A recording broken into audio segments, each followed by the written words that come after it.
Barrett in 2007. I started working for Media, who's the fine institution that's putting this whole event on this weekend. I started working there my 4th year of school, so that was 2006, and I'm still currently working there now.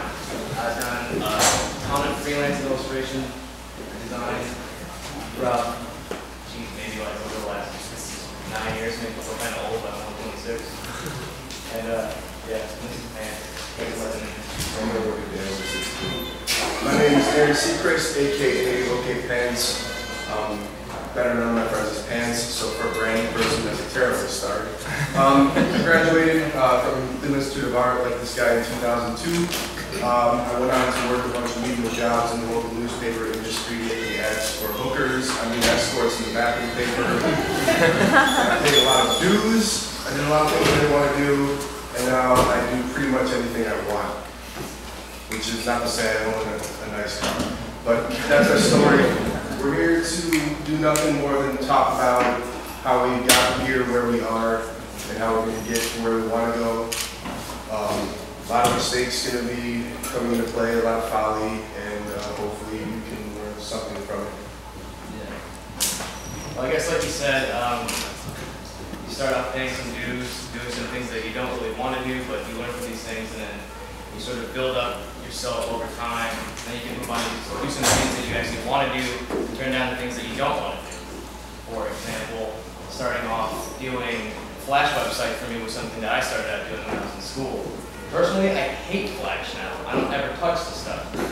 Like, people will still contact me from back when I was at CIA and be like, hey man, can I get this updated on my Flash website? And I'm like, fuck dude, like, I don't want to touch this stuff. Like, just all this is just driving me nuts. And back then, I would have to do it because that's all I had. Now I built up more clientele. I can pick and choose what I want to work on, and I can tell that guy I'm not going to work on their stuff. And I guess a word of advice to anybody that is in a similar situation, you have somebody like that. Of course, I didn't tell him, fuck, I don't want to work on his stuff. I was more like, well, I don't really have time. I'm going to have to charge you a little bit more. And he was like, well, okay, I'll just go somewhere else to get it done, and that was fine. And I'll create something later that. Pretty much blew my wad in the story about the hooker ants. But no, I mean, listen, if you're really good at what you do, you don't have to suffer through the jobs that are the equivalent of being a fry cook. I certainly did. I think I'm better off for it. But yeah, I mean, I equate it to like anything else. You know, my dad and my mom were far from people that were really creative people, but they struggled and they ground and do everything they could to get where they were. So I applied that ethic to making dumb pictures about things with thick strokes around the deep hot dogs, and it got me where I am. I mean, working the medial jobs and working the day gigs that I would hate taught me to, you know, become efficient at working, to not be crybaby about it, and to plow through it, and to, you know, to really push towards what I really wanted to do. And it took me a while to figure out what that was, but I think I'm getting there. Yeah, I think we can start talking a little bit about actually building yourself up and some things you can do specifically. When you're starting out, you're probably going to end up having to do a lot of free work or work for very little pay, and it's part of it. Personally, in my situation, I did a lot of stuff for very cheap, and while it's fine when you're starting out, you need to consider that at some point you're going to have to tell these people that I'm going to start charging you a little bit more. Otherwise, you're just going to keep doing these small menial projects, staying up till 5 a.m. and eating stale ramen for the rest of the week and just crying yourself to sleep in what little time you have left. Which is cool if you're fan around and crying in your sleep. But you know, the thing that really worked for me was finding the time to do something that I was actually passionate about, and that was doing some just personal illustration for myself whenever I had the time. And I'd make the time for it, I'd put it up on the internet, and then I'd push it a little bit, and some people got back to me about wanting to do some commission work for it, and it sort of just went from there. And yeah, I mean, working for free, the trade-off has to be that even starting out, you have to be super clear about what you're doing for free. There's a gentleman by the name of Mike Montero. Some of you might be familiar with him. he went into way better detail than we ever could online to talk about fuck you baby. Look it up. We'll let it take from there on that. But as far as revisions and what you're exactly making for someone, it better be something you're going to want to put up on your site, and it better be something you want to share with anyone that is willing to spend their time to listen or look at your stuff. And then moving forward, yeah, you need to ramp up and you need to really get paid what you feel you're worth. And I'm not going to turn the clock at any of that because you all should be millionaires too. I am. But you know, you have to be clear about what about how you're communicating with your clients. Be like, look, straight up, you want this cool flyer, you want this cool poster, I need to put something on my site. So you need to give me some latitude as far as what that is going to be and how it's going to look. And as long as they're cool with that, I think you're beginning a relationship that might be able to continue to a point where you get paid enough that you're not, the lights aren't getting turned on anymore. And not every client's going to be like that. It's hard to find the people that will really let you do what you want. In my specific situation, I was just relentless in getting my own work out there. You can't be the guy that, like, say you finish a piece and you put it up on your Flickr account or your portfolio and you're like, man, no one's paying attention to my stuff. You can't be the guy that expects Twitter followers to come to you. You have to be the guy that goes out and finds the art directors, creative directors, the blog authors and all that stuff, and you have to follow them, you have to contact them. And if you keep doing it, you're not going to get a whole lot of responses. This is how it works. Like Dan said, people are busy. But you might get one or two if you just keep at it, and then that's good enough to get a start. Because then they'll promote your work, and then someone else will get a hold of you, and it sort of snowballs from there. This is the first part of my talk where I totally contradict what I say and what I do. I am a firm believer you have to get out from behind the computer screen. I don't know how. Show of hands how many people are like our creatives, they work in the industry, they're trying to work in the industry.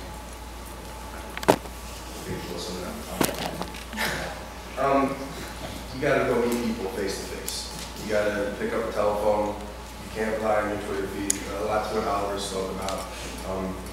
This is definitely something I'm guilty of not doing that. You need to grab it. If there's a place you're interested in, you see a lot of things going on there, you should scrape whatever you have together, get on a bus, get on the plane, grab a little twig with the bandana sack on the end, put your thumb on, get out there and go after where your curiosity wants to take you. But I think that's something that's getting lost, especially to me, with as easy as it is to make your work accessible. Stuff like this, you gotta talk to people. And I think that goes way further than anything you can copy and paste into anything. So. Well, that also helps people get a feel of who you are. Like, if you're just going to sit around and like text and email people, you're just a set of words on a screen. You're just a set of words on a phone. If you can't come out and meet someone, you should call them. So that way, at least get a sense of how you present yourself. And in that case, if you're doing something that's going to promote your own work, you have to be confident enough about your own work. Because if you're not, like, why is anybody else going to be? Like, if I felt like my work is just okay, then the next person I talk to is going to think the same thing, and I'm just wasting their time and my time. I'm hoping that's going to sync up with the don't be a crybaby slide. Oh, no, I'll get to that. I'll get to that. There's one more of that. But yeah, don't be sheepish. And look how cute he is. You don't want him to hide his behind blue eyes and everything. Yeah, I mean, like, you have to not be cocky about it, but you have to say, I made this. It may not be the best thing, but this is the best I can do right now, and I think you should invest in it. Wow, that sounded terrible. Telemarketer style. But really, like, you just have to be confident that might not come at first, but you have to learn to, make decisions and mean them, and then I think everything else falls into place from there. And the confidence thing also stems from research. Like, if you're dealing with a client and you're working on a project, you spent all this time laying everything on the grid, you picked out the typefaces that you want, and they weren't just emotional decisions. Like, you actually did some research on the typefaces that are appropriate for the project. And the client comes back and says, I'm not feeling that. You can't let them just go, I'm not feeling that, because it's just not a valid response. Like, they might be saying that because they're not educated enough to actually articulate what they're getting at, but you have to be confident enough in your own work to support the decisions that you've made, and then go back to them and educate them about the process and those decisions, so that you're not just the guy that's going, okay, I guess I'll just make your logo bigger because you wanted to. Like, it just doesn't think that's a good segue to like the next part of what we're talking about. You aren't beholden to just be an extension of what your client's idiotic wishes are, you know. No disrespect to whoever your client may be, but you owe it, they're not just paying you for a final set of files, you know, a handshake or something. They're paying you to make the right decisions, to make the end product as good as it can be. With that, you have to question stuff sometimes when they come back to you with that, I'm just not feeling it. You wouldn't go to a food court and just yell out, I want some food, you know, like, you get arrested.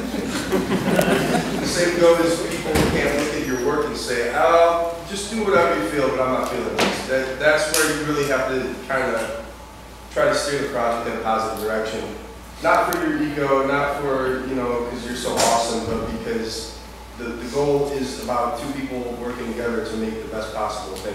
So you say, well, why aren't you feeling it? What don't you like about this? Because sometimes what something isn't is almost as important as what it is. That's my moment of zen for the day. But really, yeah, you can't get upset, and the worst thing you can do is really get emotional about it, or and I do that all the time. I get super mad. I get super mad. Like anytime I get negative feedback on something that I've worked super hard on.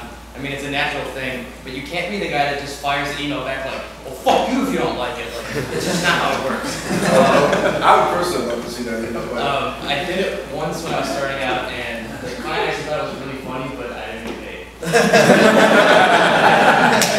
That's our topic, no. But yeah, you have to, you have to take a step back from your work. You gotta have tunnel vision, and if the client's not liking what you're doing, you have to